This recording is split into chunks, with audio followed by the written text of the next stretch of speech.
So today we want to talk about the question, is there a God?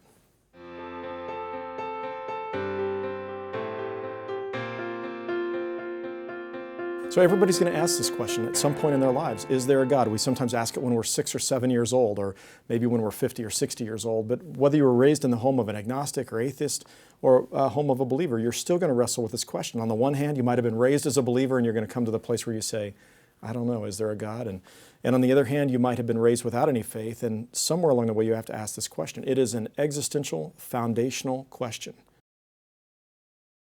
Anymore, the sort of charge has been among some vocal atheists who are scientists that their job is to eliminate religion. I think about one man in particular, Steven Weinberg, a theoretical physicist, who said the world needs to wake up from the long nightmare of religion.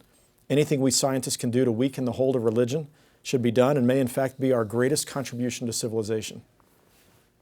And I thought, are you kidding me? Your greatest contribution to civilization as a scientist to eliminate religion? I mean, I look across America and I think, most of the hospitals started before 1950 were started by people of faith. Most of the colleges and universities started in this country were started by people of faith. The places where this guy went to school started by people of faith. And, tell me your greatest contribution would be to find medical cures. Tell me it would be to find, answers to deep probing questions we have about the universe. But please don't tell me your greatest contribution is going to be to wipe out religion. Now think about the many people of faith who were great scientists in the past and even in the present. So I think of Galileo or Kepler or Newton, all of whom were people of faith, despite the church's challenge with Galileo. And the church was dead wrong there, but he still retained his faith. But you get into the 19th century and you find this conflict really begins to develop, starting in part with Darwin. And you get into the 20th century, late 19th, early 20th century, and suddenly there's a biblical literalism that takes over for many Christians. And there are people who say, well, the universe is only 6,000 years old. The earth only 6,000 years old. The dinosaurs were there in the time of the great flood of Noah in 2,400 BC. And, when people of science hear this, they think, you got to be kidding me. I got to believe that in order to be a Christian? I don't think so. But that's not what you have to believe in order to be a Christian, in order to believe in God. And there are many, again, bright scientists, luminaries who believe in God and also believe in science. They don't see them as enemies. So I think about Max Planck, who was the father of quantum theory. He wrote this: all matter originates and exists only by virtue of a force which brings the particle of an atom to vibration and holds this most minute solar system of the atom together. We must assume behind this force the existence of a conscious and intelligent mind.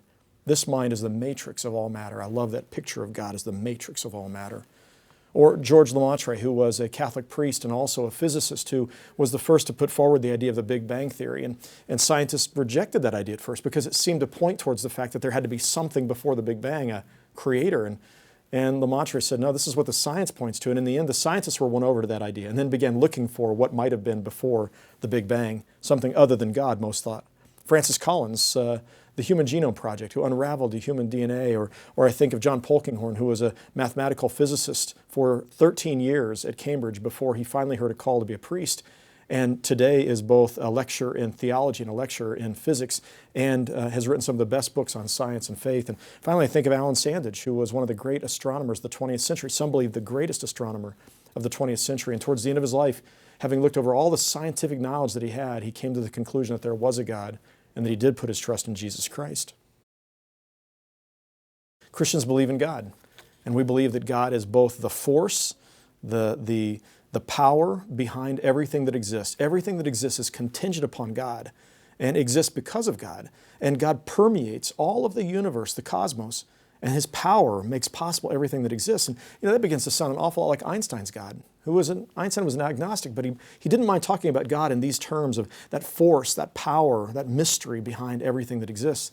And yet Christians believe not only that God is that force behind all of the other elemental forces of nature, but God is also personal. We believe that God is personal. So we believe in God, the Father Almighty, maker of heaven and earth. And that God has relationship, that God has all the attributes of personhood, logic, intelligence, individuality, the capacity to love and reason, and all of the things that make us human beings, make us persons, are rooted and grounded in God's own personhood. God himself revealed himself as the I am, the word Yahweh, which means, I think, I am existence itself, I am being itself, and everything else arises or comes forth from me. but also God who is personal, who knows us, who knows our names and our stories, has a purpose and will for our lives. And on that faith, I stand, and I invite you to stand, and it makes all the difference.